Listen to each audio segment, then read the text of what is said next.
ومن أحسن قولا ممن دعا إلى الله وعمل صالحا وقال إنني من المسلمين.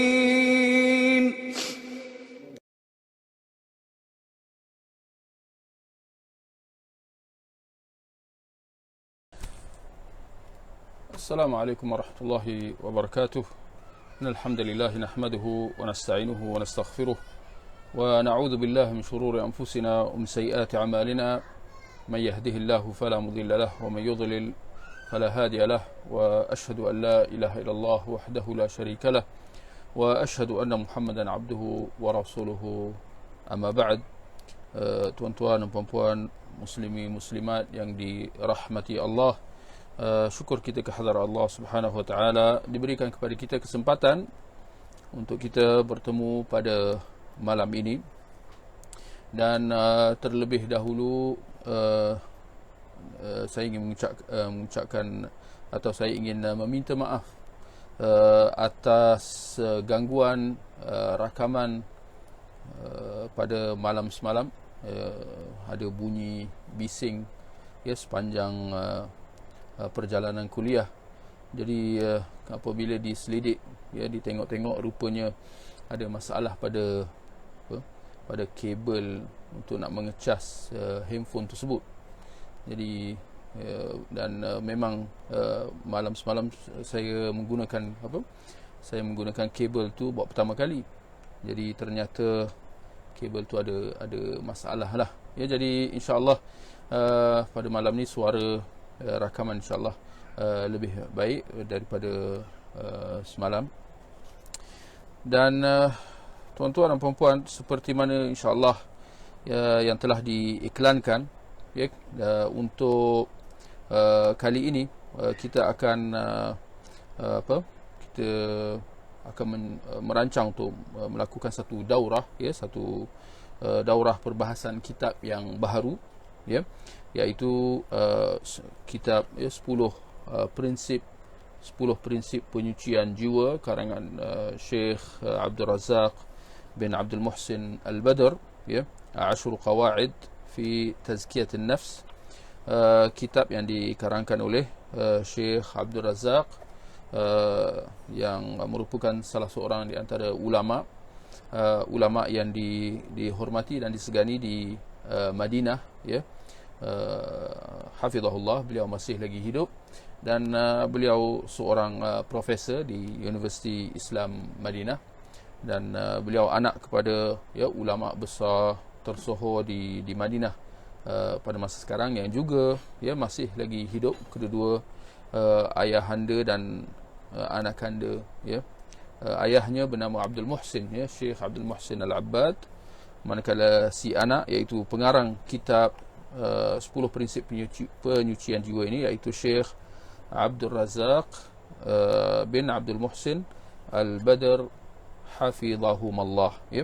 Dan mungkin saya boleh syorkan insya-Allah lah ni kalau di masa depan lah, sekarang ni pun barangkali tidak mengizinkan. Andai kata kalau ada daripada kalangan kita yang berkesempatan untuk menziarahi Masjid Nabi sallallahu alaihi wasallam di bumi Madinah, maka boleh tengok-tengoklah kalau berkesempatan untuk menghadiri kuliah pengarang kitab ini, iaitu Syekh Abdul Razak, Syekh Abdul Razak bin Abdul Muhsin Al-Badr hafizahullah. Beliau seorang ulama yang bukan calang-calang, yang mana kalau saya tengok, saya lihat, saya tinjau dalam website beliau, beliau ada website, saya mendapati banyak buku-buku yang beliau karang, di samping buku 10 prinsip penyucian jiwa ni, ada buku-buku yang lain yang beliau turut mengarang, sangat bagi saya sangat menarik lah, cuma dalam bahasa Arab lah, apakan daya, kebanyakan buku beliau atau memang buku beliau semua dalam bahasa Arab, dan yang sudah diterjemahkan barangkali masih sedikit lagi. Moga-moga akan ada mereka yang nak akan mengambil inisiatif untuk nak menterjemahkan buku-buku beliau. Yang mana saya lihat banyak juga ya buku-buku tulisan beliau yang menyentuh berkenaan akhlak, ya, berkenaan tentang akhlak, ya, pemulihan diri, ya, sifat-sifat yang mahmudah dan seumpamanya, ya. Dan termasuklah buku ini, ya, 10 prinsip penyucian jiwa. Jadi tuan-tuan dan puan-puan, kalau nak ikutkan pada malam semalam, kita telah pun membahaskan mukaddimah kitab 10 prinsip penyucian jiwa ini, ya. Cuma maklumlah bahawa rakaman semalam, ya, banyak gangguan, ya, yang tak dapat nak dielakkan sebab ada masalah teknikal, ya, seperti yang kita telah jelaskan di awal tadi. Maka barangkali ada baiknya kalau saya sebutkan secara sepintas lalu, ya, apa yang telah kita bahaskan, apa yang kita telah baca pada malam semalam, iaitu mukadimah buku 10 prinsip penyucian jiwa ini. Boleh saya ringkaskan, ya, dalam mukadimah semalam, penulis, ya, Syekh Abdul Razak hafizahullah, dia menekankan tentang keutamaan penyucian jiwa, ya, keutamaan dan kepentingan untuk kita memberi perhatian kepada jiwa kita, ya, kepada hati kita. Jiwa kita terletak dalam hati kita, dan bila kita kata hati dalam istilah bahasa Melayu kita, yang dimaksudkan ialah jantung, ya. Jadi jiwa itu adalah hati, dan hati itu terletak di dalam jantung, ya, tempat roh kita, ya.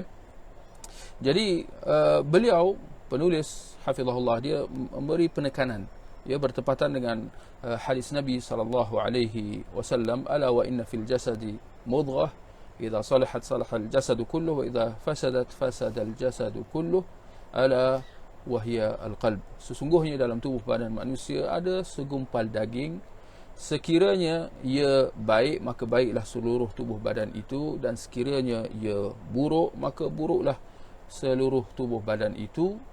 Kemudian Nabi menjelaskan bahawa apa yang dimaksudkan dengan segumpal daging itu ialah jantung, ya, jantung, hati jantung kita, tempat letaknya jiwa kita.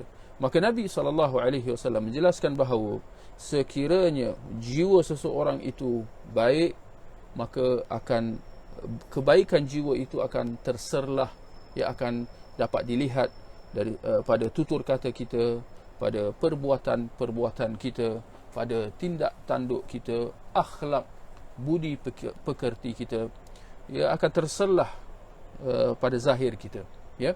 Jadi seperti mana dalam perumpamaan bahasa Arab menyebut, ya, al-zahir inwan al-batin, zahir mencerminkan batin, ya, yakni zahir kita, yakni apa yang orang lain dapat nampak, atau apa orang lain lihat pada kita, tutur kata kita, perbuatan kita dan sebagainya, ia mencerminkan apa yang ada di dalam jiwa kita.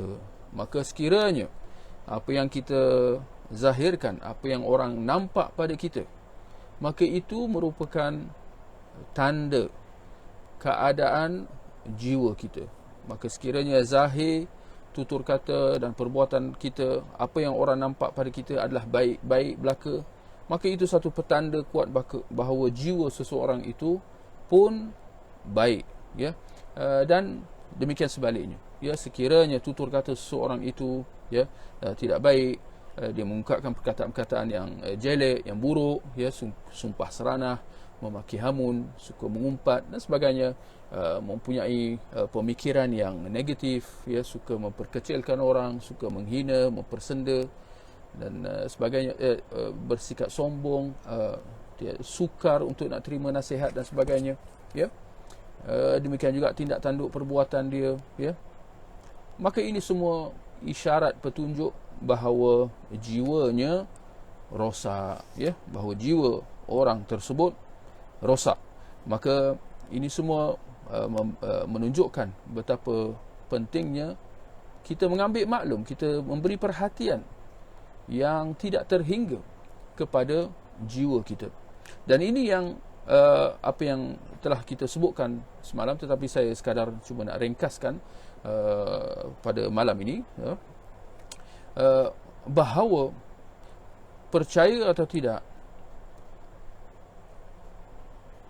rata-rata manusia barangkali mereka memberi perhatian kepada keadaan zahir mereka, yakni dari segi pemakanan mereka, pakaian mereka, tempat tinggal mereka, kenderaan mereka dan sebagainya. Ini benda-benda zahir. Mereka sangat memberi perhatian kepada hal tersebut. Tetapi ternyata bahawa mereka sangat lalai, ya, sangat tidak mempedulikan tentang keadaan jiwa mereka. Maka ini semua ada, ini semua akan memberikan implikasinya yang buruk, ya, di mana orang itu, ya, dia tidak akan dapat merasakan ketenangan yang sebenarnya, dia tidak akan dapat merasa kebahagiaan yang sebenarnya, kegembiraan yang sebenarnya. Kerana kebahagiaan, ketenangan dan kegembiraan yang sebenar-benarnya hanya akan dapat diraih oleh seseorang itu apabila dia memberi perhatian kepada jiwanya, kepada keadaan jiwanya. Maka seperti mana jasad kita perlu kepada pengisian makan minum, ya, untuk kita hilangkan rasa lapar dan dahaga, maka percayalah bahawa jiwa kita pun perlu kepada pengisian. Jiwa kita perlu kepada pengisian yang mana sekiranya kita tidak mempedulikannya, maka dia akan memberikan kesan yang tak kurang dahsyatnya kepada keadaan kesihatan batin kita, ya. Maka kesudahan dia, kita akan, ya, sentiasa dalam keadaan resah, gelisah, kita akan sentiasa dalam keadaan keliru, kita sentiasa dalam keadaan murung, barangkali kita dalam keadaan sedih tak tentu pasal dan seumpamanya, ya, apabila kita mengabaikan keadaan jiwa kita, ya. Jadi ini yang kita telah bahaskan pada kuliah semalam, ya, dalam mukaddimah kitab ini. Jadi untuk malam ini, tuan-tuan dan puan-puan, boleh kita, kalau saya syorkan supaya dapat membelilah kitab yang sedang kita bahaskan ni, 10 penyucian jiwa ni. Ya, sebab apa? Sebab dalam daurah ini, kita dalam kuliah pembahasan kitab ni, kita akan baca secara langsung lah daripada kitab terjemahan Syekh Abdul Razak hafizahullah ini. Jadi boleh lihat di muka surat 13, ya, asas atau prinsip yang pertama. Prinsip yang pertama dalam penyucian jiwa, tauhid ialah asas penyucian jiwa. Jadi ini prinsip yang pertama, iaitu merealisasikan tauhid. Merealisasikan tauhid dalam diri kita. Baik, kita lihat kata penulis hafizahullah, sesungguhnya tauhid ialah tujuan yang menjadi sebab Allah Subhanahu wa yang menjadi sebab Allah Azza wa Jalla mencipta dan mewujudkan kita. Sebagaimana firman Allah, dan ingatlah aku tidak menciptakan jin dan manusia melainkan untuk mereka menyembah dan beribadah kepadaku. Tauhid, apa artinya tauhid? Ini kita jelaskan istilah tauhid ini terlebih dahulu. Tauhid bererti mengesakan Allah dalam ibadah, mengesakan Allah dalam penyembahan kita, ya, dalam apa juga hal-hal yang melibatkan penyembahan, dan apa juga hal-hal yang melibatkan ibadah, maka kita tujukan kepada Allah semata-mata. Itu erti tauhid secara amnya, ya. Jadi merealisasikan tauhid, merealisasikan erti tauhid ini menjadi tujuan objektif dan matlamat di sebalik mengapa Allah mencipta kita, ya, seperti mana dalam ayat Az-Zariyat ayat yang ke-56 yang telah kita baca terjemahannya tadi, ya. Kemudian kata penulis, tauhid juga merupakan tema dakwah para nabi dan rasul, sebagaimana firman Allah Ta'ala, dan sesungguhnya kami telah mengutus dalam kalangan setiap umat seorang rasul dengan memerintahkannya menyeru mereka hendaklah kamu menyembah Allah dan jauhilah taghut. Jadi tauhid juga menjadi fokus utama para nabi dan rasul. Kenapa? Ini semua tak heran. Kenapa? Kerana itulah tujuan manusia diciptakan. Maka tak heranlah setiap para nabi dan rasul yang diutus oleh Allah, semua objektif matlamat dakwah mereka ialah menyeru kepada perkara ini, menyeru kepada tauhid, menyembah Allah dan jauhilah taghut. Apa arti taghut? Jadi kita kata taghut ialah penyembahan, atau taghut ialah sembahan-sembahan selain daripada Allah, sembahan-sembahan selain daripada Allah, itu diistilahkan sebagai taghut. Ini ayat surah An-Nahl ayat 36. Tauhid merupakan kewajipan terawal ke atas setiap individu yang ingin memeluk agama Islam. Seperti mana yang kita lihat, sesiapa yang nak memeluk Islam, dia kena mengucapkan kalimah tauhid. Apa tu kalimah tauhid? La ilaha illallah. La ilaha illallah Muhammadar Rasulullah.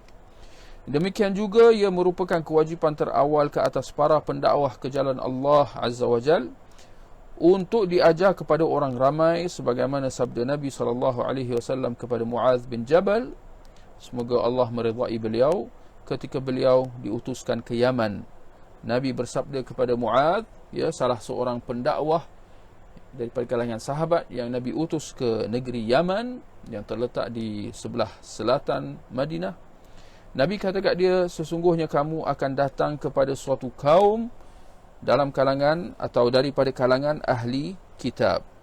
Maka hendaklah perkara terawal yang kamu seru mereka kepadanya supaya mereka mentauhidkan Allah Ta'ala. Hadis ini atau ucapan ini diriwayatkan oleh Imam Bukhari dalam kitab sahih dia. Jadi Nabi apabila dia mengutuskan salah seorang pendakwahnya, Nabi berpesan kepada dia supaya dia menyuruh penduduk Yaman supaya mereka mentauhidkan Allah, mengesakan Allah, tidak lain dan tidak bukan dengan mengucapkan kalimah syahadah, la ilaha illallah. Itulah seruan tauhid, mengucapkan kalimah syahadah. Tetapi tentu saja insya-Allah kita faham, mengucapkan kalimah syahadah bukan sekadar ucapan, tetapi hendaklah dituruti dengan kefahaman, keimanan serta tunduk kepada erti dan maksudnya.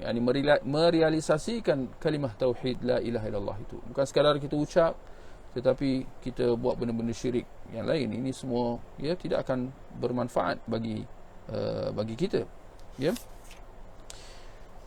Sesungguhnya Allah Subhanahu wa taala telah memberikan ancaman dengan azab yang sangat pedih pada hari kiamat kelak bagi mereka yang tidak menyucikan jiwa mereka dengan tauhid dan iman. Perhatikan, kalau kita ada pensel boleh kita gariskan. Allah memberi ancaman atas mereka yang tidak menyucikan jiwa mereka dengan tauhid. Ancaman atas mereka yang tidak menyucikan jiwa mereka dengan tauhid.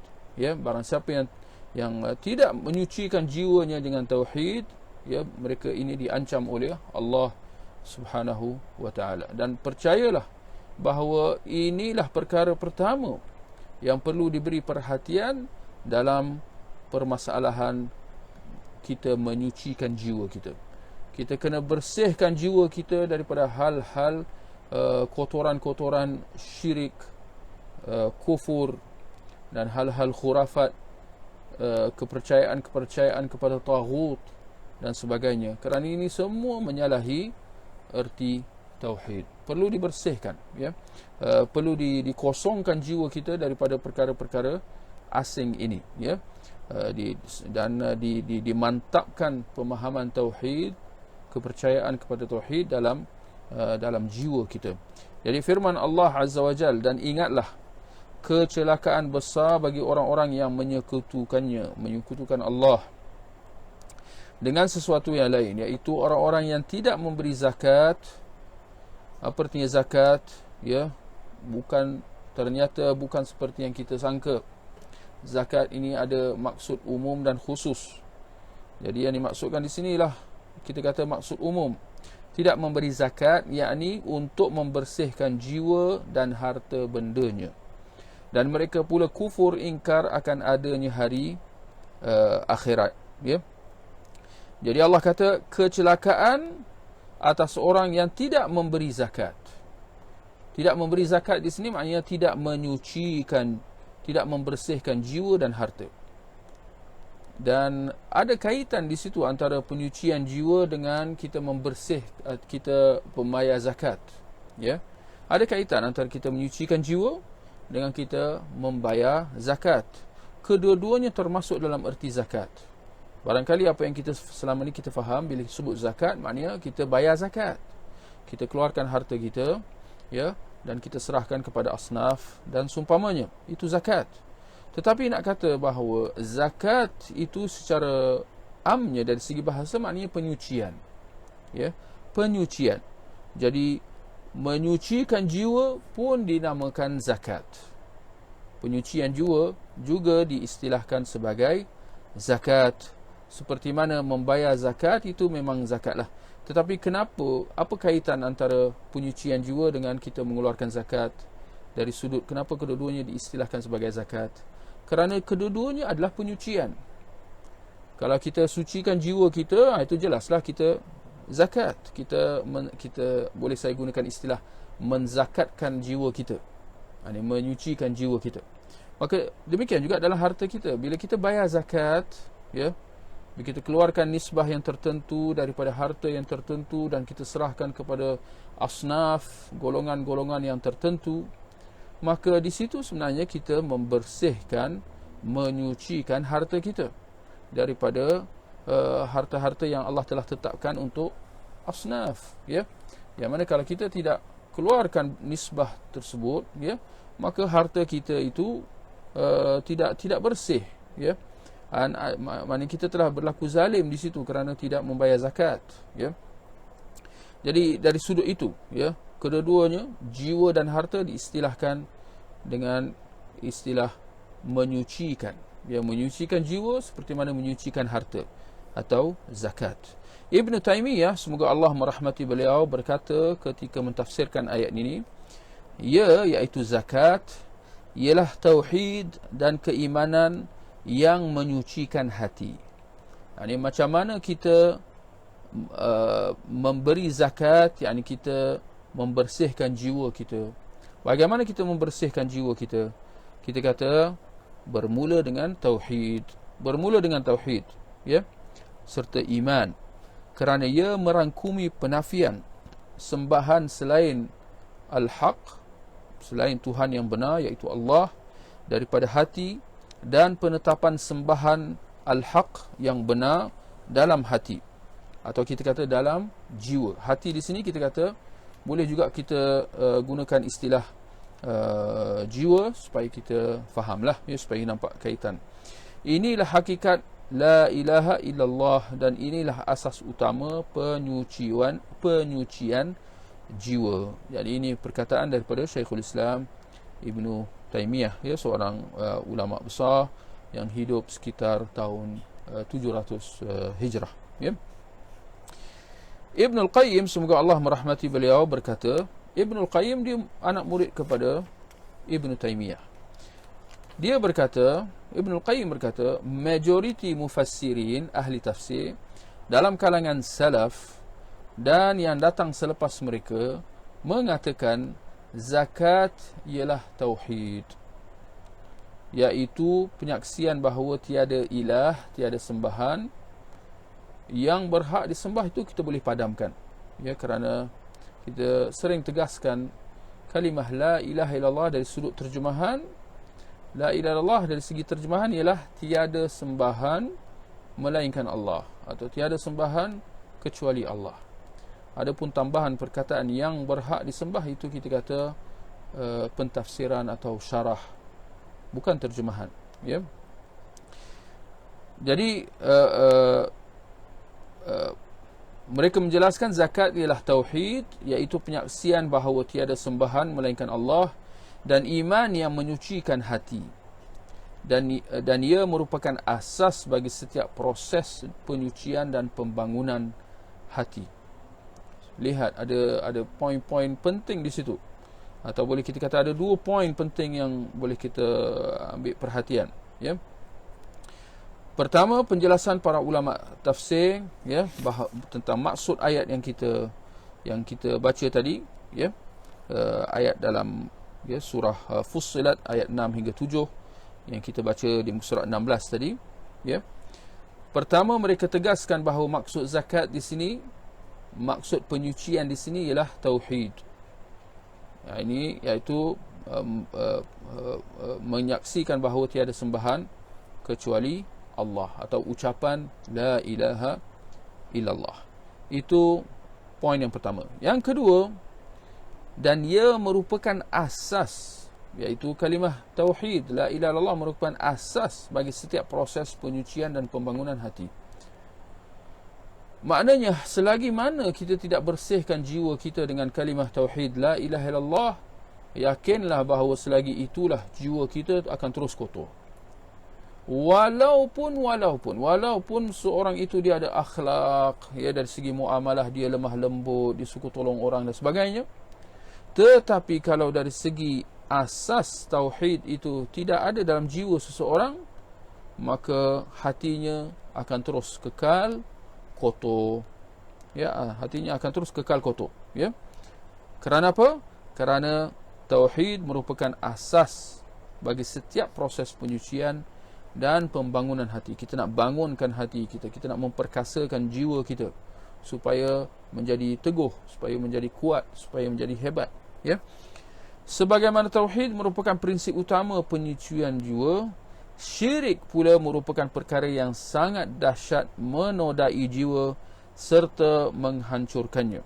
Bahkan ia akan menghapuskan seluruh amalan, sebagaimana firman Allah, dan sesungguhnya telah diwahyukan kepadamu wahai Muhammad dan kepada nabi-nabi yang terdahulu sebelummu, demi sesungguhnya jika engkau dan pengikut-pengikutmu menyekutukan, yakni sesuatu selain dengan Allah, tentulah akan terhapus amalanmu dan engkau akan tetap termasuk dalam kalangan orang-orang yang rugi. Jadi di sini penegasan bahawa tauhid merupakan asas proses penyucian dan pembangunan hati. Perlu dijelaskan, perlu kita faham bahawa syirik dia adalah sebesar-besar perosak. Syirik adalah sebesar-besar, sedahsyat-dahsyat pengotor yang boleh menodai, mengotori jiwa hati seseorang. Maka tak heran dalam ayat yang kita baca tadi, ya, dalam surah Az-Zumar ayat 65, Allah kata, jika engkau menyekutukan Allah, yakni menyembah Allah dan juga menyembah selain Allah dalam masa yang sama, tentulah akan terhapus amalanmu. Ini dahsyat tak dahsyat?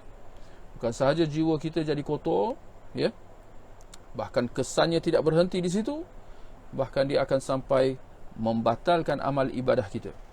Sebab itu kita kena faham, dalam kalangan orang kafir, ya, kita tak nafikan ada orang-orang yang kita kata baik, yang suka tolong orang, yang ada akhlak lemah lembut, budi pekerti, suka bersedekah dan sebagainya.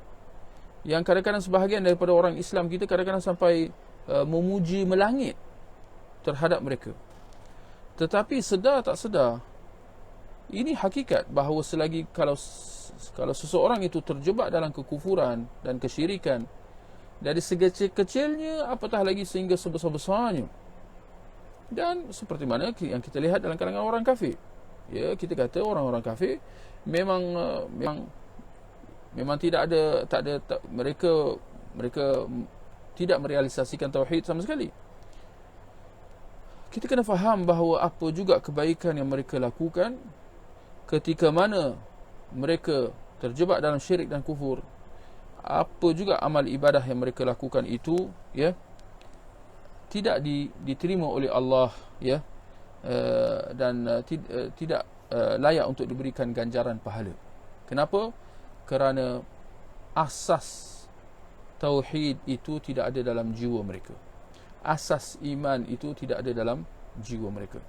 Maka walau macam mana sekalipun kita nampak mereka hebat, kita nampak mereka ada sifat-sifat yang baik, yang mahmudah, tetapi kita kena faham bahawa jiwa mereka kotor sedikit sebanyak.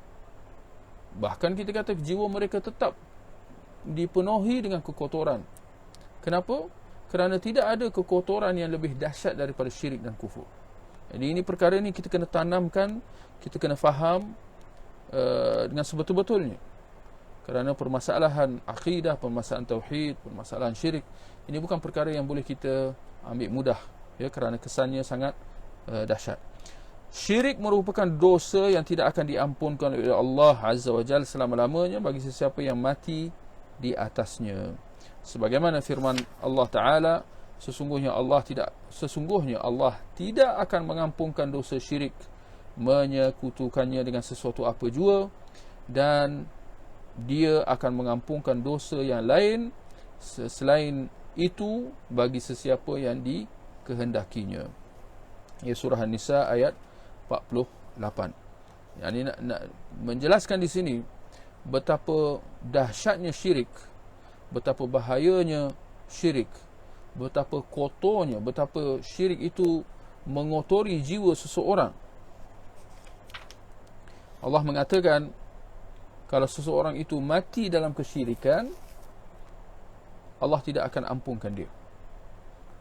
Allah tidak akan ampunkan sesiapa yang mati dalam keadaan syirik, menyekutukan Allah, dalam keadaan tidak merealisasikan tauhid. Allah tak akan ampunkan. Maknanya dia pasti akan dihumban ke dalam api neraka, wal'iyadzubillah. Sedangkan Allah boleh sahaja mengampunkan dosa-dosa yang lain selain daripada syirik, sekalipun orangnya tidak bertaubat. Kalau orang tu dia terjebak dalam dosa, maksiat dan sebagainya, tetapi tidak sampai ke had syirik, lalu dia tidak bertaubat daripadanya, dan dia mati dalam keadaan macam tu, orang itu ada peluang untuk Allah ampunkan dosanya itu, selagi mana ia bukan syirik atau kufur. Ya, kita kata syirik dan kufur, dia hampir saja membawa erti yang sama. Ya, Allah Azza wa Jalla mengharamkan syurga bagi sesiapa yang mensyirikkannya dengan selainnya. Sebagaimana firman Allah Ta'ala, sesiapa yang menyekutukan Allah dengan sesuatu yang lain, maka sesungguhnya Allah haramkan kepadanya syurga, dan tempat kembalinya ialah neraka, dan tiadalah seorang penolong pun bagi orang-orang yang berlaku zalim. Ini janji Allah, ini ancaman Allah Subhanahu Wa Taala atas mereka yang tidak menyucikan jiwa mereka daripada kotoran syirik dan kufur. Ancaman atas mereka yang tidak menyucikan jiwa mereka daripada hal-hal syirik dan kufur. Kita kena faham bahawa seperti mana iman itu dalam hati, seperti mana tauhid, asas tauhid itu dalam jiwa, maka demikian juga dengan syirik dan kufur. Dia bermula dalam hati.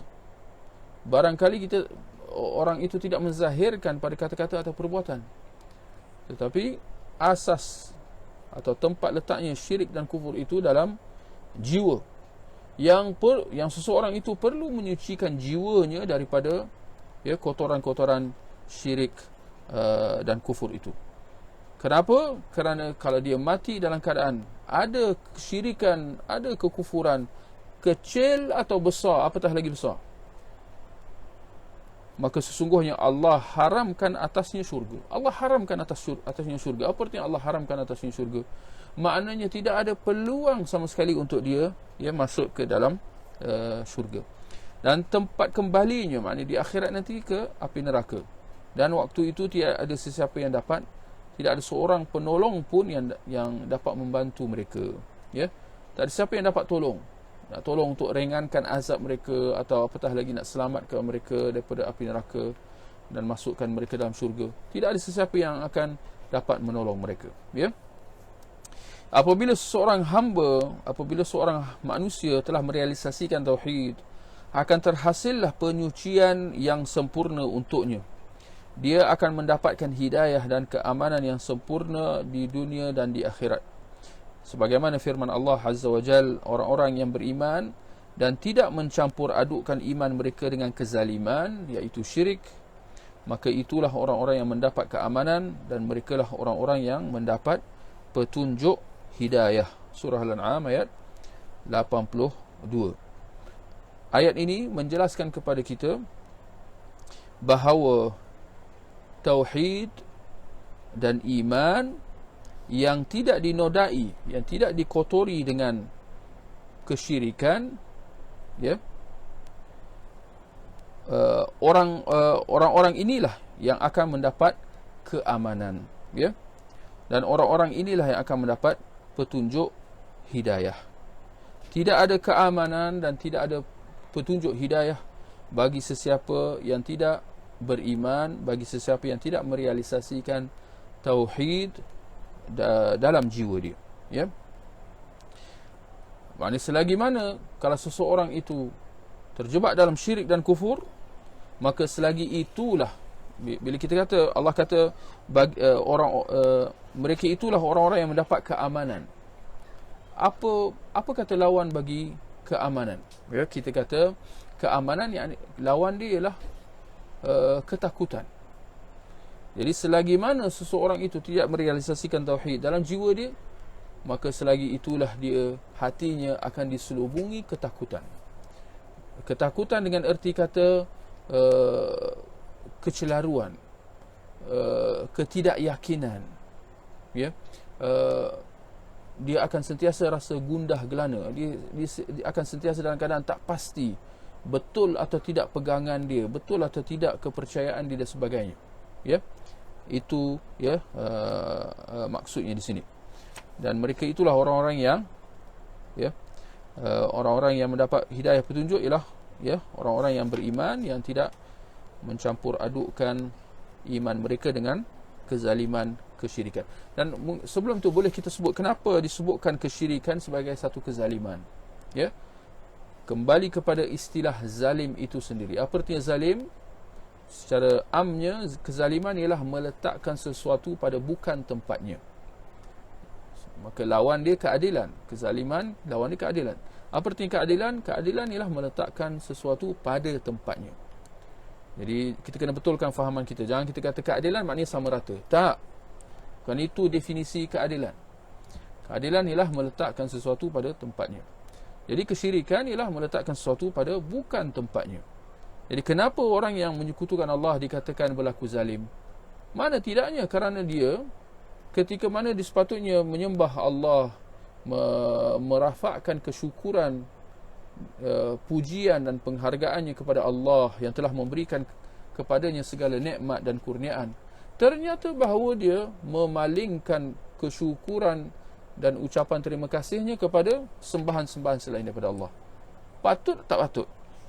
Zalim tak zalim di situ, ya, jelas, ya, perbuatan yang sangat-sangat tidak wajar, ya.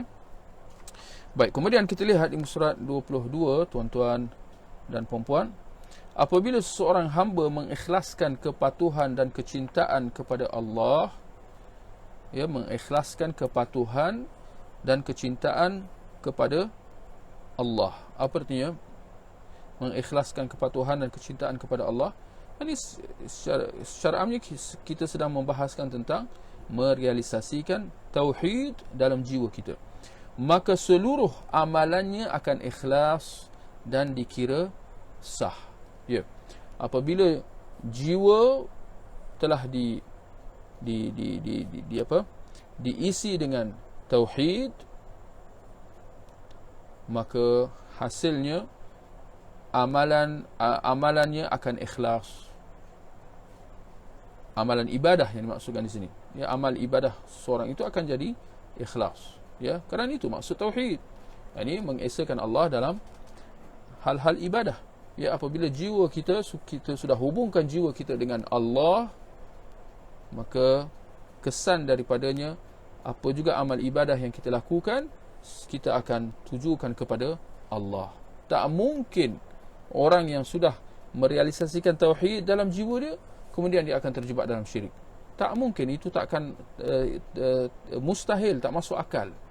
Macam mana pula dia sudah merealisasikan tauhid dalam jiwa, tetapi kemudian dia nak pergi sembah selain daripada Allah dan seumpamanya. Dia nak percaya kepada kuasa-kuasa selain daripada Allah dan sebagainya. Tak mungkin, ya. Maka hasilnya dia akan ikhlaskan amal ibadahnya kepada Allah semata-mata, dan itulah, ya, syarat pertama, atau itulah salah satu syarat sahnya ibadah, ya.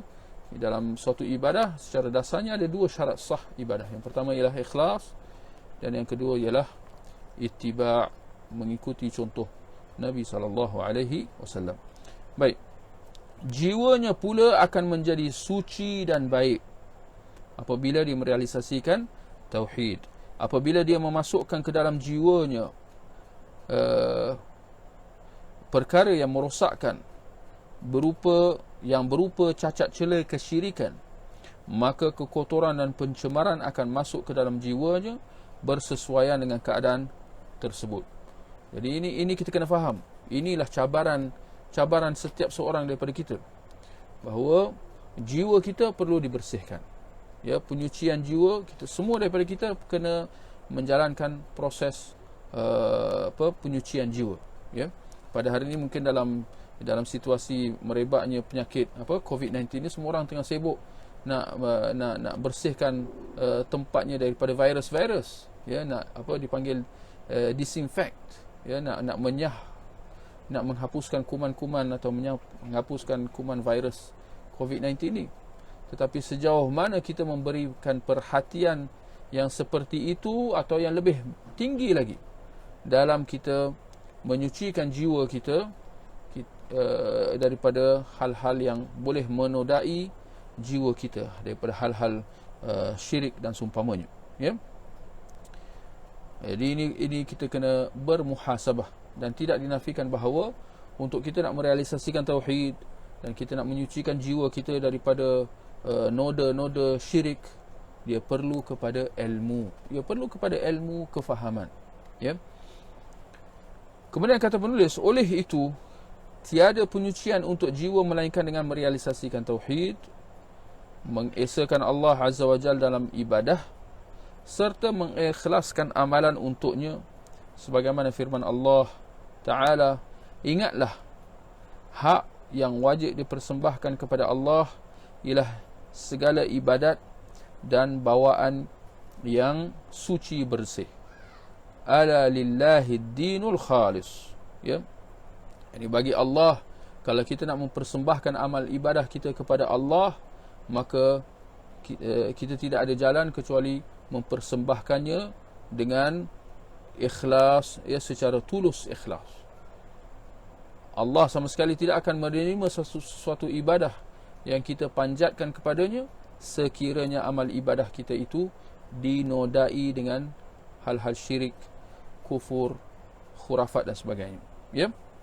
Tiada penyucian jiwa melainkan dengan menyucikannya daripada segala bentuk kesyirikan dan menjernihkannya daripada setiap perkara yang boleh membatalkan dan melemahkan tauhid, ya. Jadi boleh kita simpulkan di sini, tuan-tuan dan puan-puan, di akhir perbahasan kita berkenaan, ya, prinsip yang pertama dalam penyucian jiwa daripada kitab ini, kita jelaskan, kita tegaskan bahawa tauhid, merealisasikan tauhid, mengesakan Allah Subhanahu wa taala dalam segala hal-hal ibadah, dan menjauhi segala bentuk syirik, yang kecilnya atau yang besarnya, adalah asas kepada penyucian jiwa kita. Jiwa kita tidak akan dapat dibersihkan selagi mana kita tidak merealisasikan perkara ini, selagi mana kita tidak merealisasikan tauhid dalam jiwa kita, iaitu di mana kita menghubungkan jiwa kita dengan Allah Subhanahu wa taala semata-mata. Apabila kita apa orang kata apa?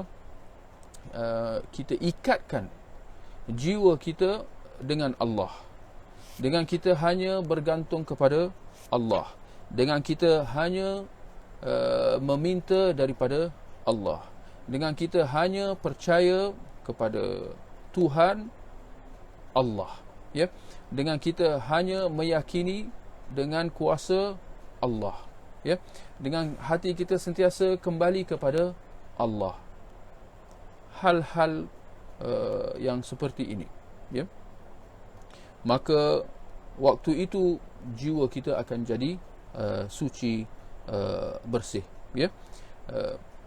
Dalam masa yang sama kita, ya, melaksanakan amal ibadah kita, ya, semata-mata kerana Allah, ya.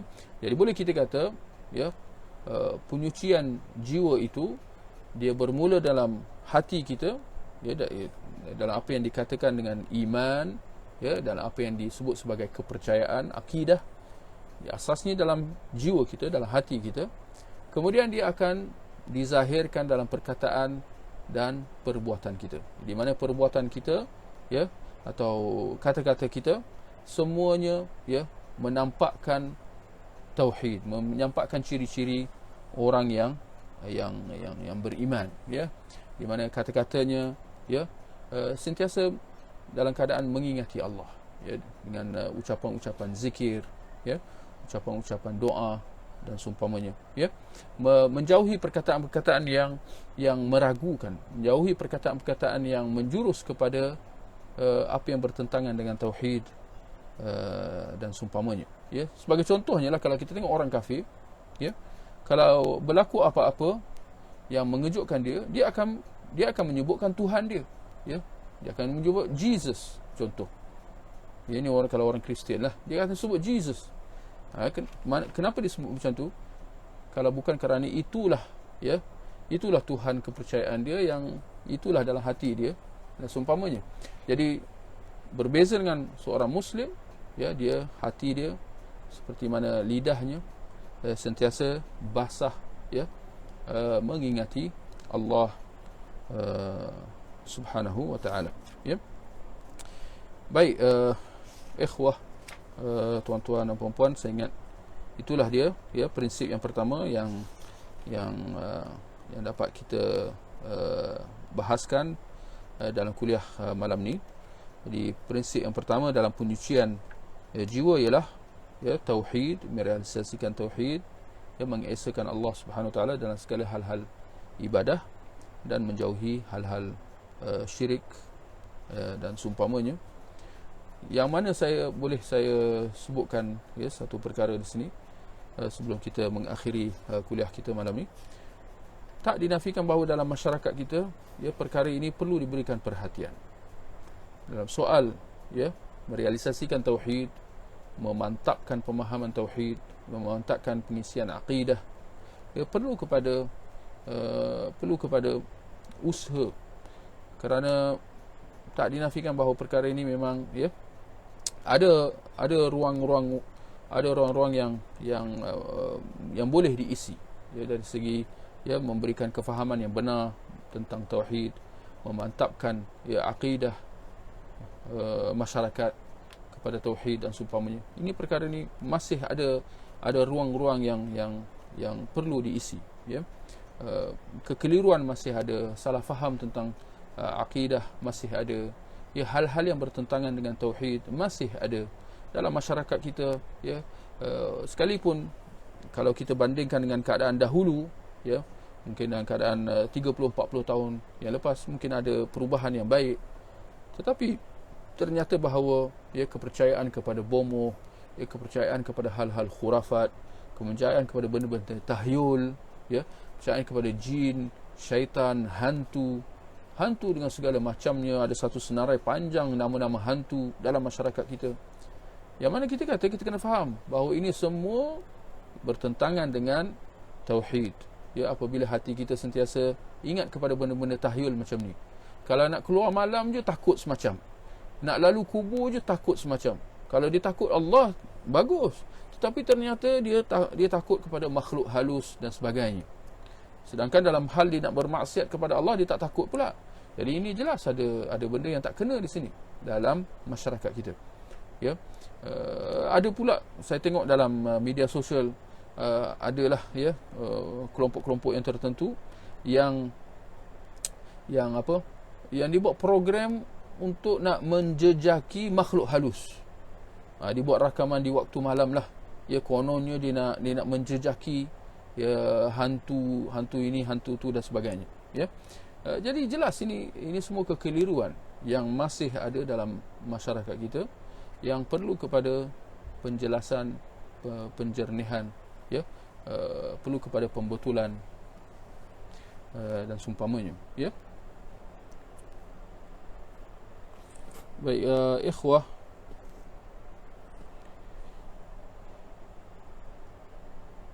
di sini ada yang bertanya daripada saudara Zulkifli Abdul Wahab. Dia bertanya, manusia suka dipuji untuk kerjanya. Jadi bagaimana kita nak dapatkan pujian daripada Allah? Bolehkah seorang hamba mengharapkan pujian daripada Allah, atau tindakan ini tak baik? Mengharapkan pujian daripada Allah, kalau mungkin saya, ini apa yang saya fahamlah daripada soalan saudara Zulkifli Abdul Wahab. Dia kata, bolehkah seorang hamba, seorang manusia mengharapkan pujian daripada Allah? Kalau itu soalan dia, kita kata sememangnya kita mengharapkan pujian daripada Allah. Bahkan itu menjadi matlamat setiap seorang Muslim. Pujian daripada Allah dengan erti keredaan daripada Allah, dengan erti ganjaran pahala daripada Allah, itu memang sememangnya menjadi matlamat setiap seorang Muslim. Dan dalam hadis ada menyebutkan berkenaan ucapan selawat kita. Seperti yang tuan-tuan dan puan-puan sedia maklum, kita sebagai seorang Muslim, antaranya kita dituntut supaya kita berselawat ke atas junjungan besar kita Nabi Muhammad sallallahu alaihi wasallam. Tinggal lagi kita sedar atau tidak erti selawat. Selawat seperti mana dalam ucapan Allahumma salli ala Muhammad, selawat maknanya puji-pujian. Jadi dalam ucapan kita Allahumma salli ala Muhammad, apa maksud dia? Ya Allah, kurniakanlah puji-pujianmu, kurniakanlah selawatmu ke atas Nabi Muhammad. Kurniakanlah selawatmu atas Nabi Muhammad maknanya kurniakanlah puji-pujianmu ke atas Nabi Muhammad. Itu satu perkara. Jadi nak kata bahawa dalam hadis Nabi SAW mengatakan, man salla alayya salatan sallallahu alaihi ashra, barang siapa yang berselawat ke atas aku sekali, Allah akan berselawat ke atasnya 10 kali. Jadi memang kita disuruh supaya melaksanakan tuntutan ini. Berselawat ke atas Nabi Muhammad, iaitu meminta supaya Allah memuji, mengurniakan puji-pujiannya ke atas Nabi Muhammad, antaranya dengan tujuan supaya Allah mengurniakan puji-pujiannya ke atas kita. Bahkan Nabi kata, barang siapa berselawat ke atas aku sekali, niscaya Allah akan berselawat ke atasnya 10 kali. Allah akan memuji kita 10 kali. Baik. Di sini ada saudara Taufik Tuah, dia bertanya, jika seorang anak solat kerana takut dipukul ayah, adakah dikira syirik, Ustaz? Baik, pertamanya kita kena ada beberapa perkara yang perlu dijelaskan. Berapa umur anak tersebut?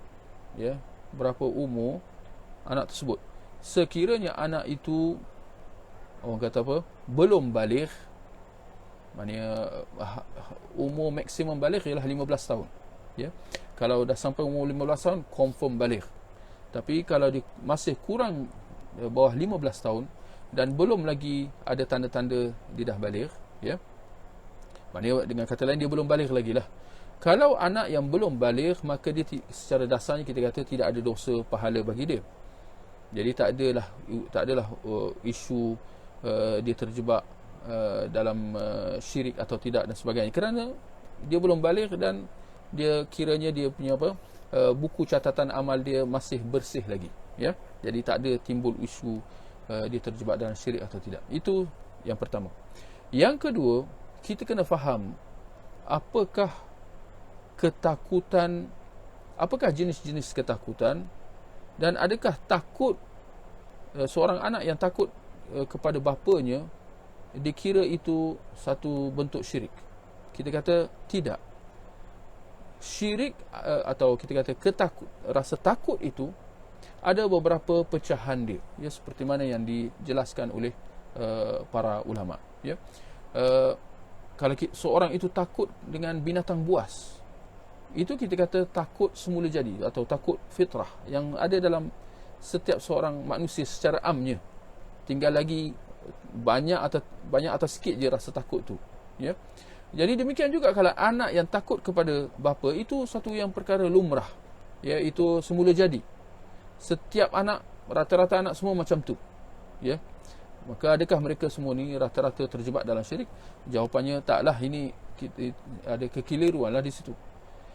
Takut yang diistilahkan sebagai yang takut kepada selain Allah yang boleh menjebakkan seseorang itu kepada syirik ialah apabila dia takut seperti mana takut dia kepada Allah Subhanahu Wa Taala. Apabila seseorang itu takut kepada sesuatu di alam ghaib misalnya, dengan perasaan bahawa sesuatu yang di alam ghaib itu boleh memberi mudarat ke atas dia sekiranya dia tidak melakukan ini dan itu dan seumpamanya, maka ketakutan dia di sini, ketika mana dia takut seperti mana takut dia kepada, seperti mana sepatutnya dia takut kepada Allah seperti itu, tetapi dia memalingkannya kepada selain daripada Allah, maka di situ dia terjebak dalam syirik dengan perasaan takut dia kepada selain Allah itu, ya. Jadi ada perincian di situ. Jadi secara dasarnya kita kata ada takut yang semula jadi, takut kepada sesuatu yang jelas membahayakan, seperti mana takut kepada binatang buas, takut kepada api, takut kepada benda panas, atau takut kena hukum, kena rotan dan seumpamanya. Ini takut yang semula jadi, ya, berbanding dengan takut yang terjebak dalam syirik seperti yang telah kita sebutkan tadi. Baik, di sini ada yang bertanya, Cikgu Abu Ulwan, dia bertanya, sebagaimana yang kita ketahui bahawa masyarakat Melayu mempercayai ada makhluk ghaib seperti jin dan syaitan, adakah menjadi kesalahan meminta bantuan kepada orang yang pandai mengubat? Kita sendiri mungkin tidak upaya untuk berubat, memohon kepada Allah. Dengan bantuan orang alim, Allah kabulkan. Bolehkah kita memohon berkat orang alim untuk memohon kepada Allah? Bolehkah kita memohon atau dengan kata lain, ya, Cikgu Abu Luan dia bertanya, bolehkah kita meminta orang lain supaya berdoa untuk kita? Ya. Kita kata secara dasarnya tidak ada masalah, ya. Secara dasarnya kita minta orang yang untuk orang lain, kita minta daripada orang lain untuk berdoa untuk kesejahteraan kita, tidak ada masalah. Dan sudah tentulah kita akan meminta daripada orang-orang yang doanya mustajab, ya. Semestinya kita tak akan pilih orang-orang yang tak sepatutnya, yang bukan-bukan dan sebagainya. Kita akan pilih orang yang alim, yang soleh dan seumpamanya untuk berdoa bagi kesejahteraan kita. Kita kata tidak ada masalah di situ, ya. Tinggal lagi jangan sampai kita bergantung kepadanya, dengan erti kata kita sendiri tak berdoa, kita sendiri tak nak doa terus kepada Allah, tetapi kita lebih selesa dengan mewakilkan supaya orang lain berdoa bagi pihak kita. Ini kita kata tidak wajar. Ini bertentangan dengan apa yang Allah perintahkan, apa yang Allah firmankan. Allah kata dalam Quran, wa qala rabbukum ud'uni astajib lakum. Dan Tuhanmu bertetah, berdoalah kepada aku, nescaya aku perkenankan. Yani Allah memerintahkan atas kita semua supaya berdoa kepada Dia secara langsung. Maka ini asasnya, supaya dalam bab doa kita diperintahkan supaya berdoa terus kepada Allah, ya. Tetapi dalam masa yang sama, kalau kita nak ambil peluang, kita nak minta, ya, orang yang soleh untuk mendoakan kita atas alasan bahawa, ya, doa orang yang soleh dia mustajab dan seumpamanya, secara amnya tidak ada masalah, ya. Tetapi jangan sampai kita bergantung ke atasnya, ya, bergantung padanya. Seperti mana kalau kita sanggup berjalan, bermusafir berkilometer jauhnya untuk nak mendapatkan seseorang ini, untuk supaya dia berdoa kepada kita, ini kita kata tidak wajar, ya. Kalau ada kesempatan kita dalam satu keadaan kita terserempak, kita bertemu, ya, atau rumah orang alim ini dekat dengan rumah kita dan sebagainya, dan kita ada kesukaran, kita ada kesulitan, ya, dan kita pergi berjumpa dengan dia, ya, minta nasihat dan seumpamanya. Kemudian dalam masa yang sama kita minta supaya dia mendoakan kesejahteraan bagi kita dan seumpamanya, itu insya-Allah ada keluasan, ya, tidak ada masalah. Tetapi dengan syarat seperti yang kita sebutkan tadi, jangan sampai kita bergantung, jangan sampai kita, ya, tidak berdoa kepada Allah sama sekali dan seumpamanya, bergantung kepada doa si fulan dan sebagainya. Ini, ya, tidak wajar, ya. Baik, kemudian ada satu lagi soalan daripada saudara Muhammad Azad. Dia kata, orang yang meyakini alam ini terjadi daripada peluh Nur Muhammad, adakah membuatkan seorang itu terkeluar daripada Islam?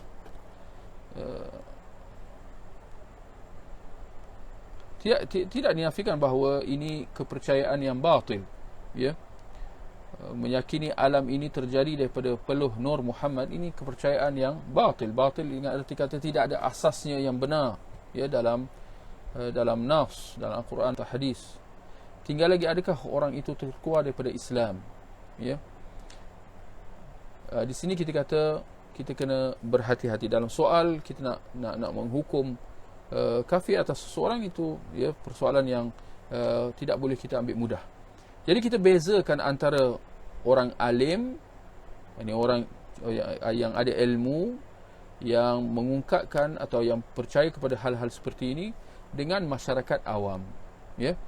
Orang yang berilmu tetapi dia ada kepercayaan seperti ini, dia jelas, ya, kepercayaan dia sudah terpesong, akidah dia sudah tergelincir, maka kita boleh mengatakan sedemikian atasnya, ya, secara amnya lah.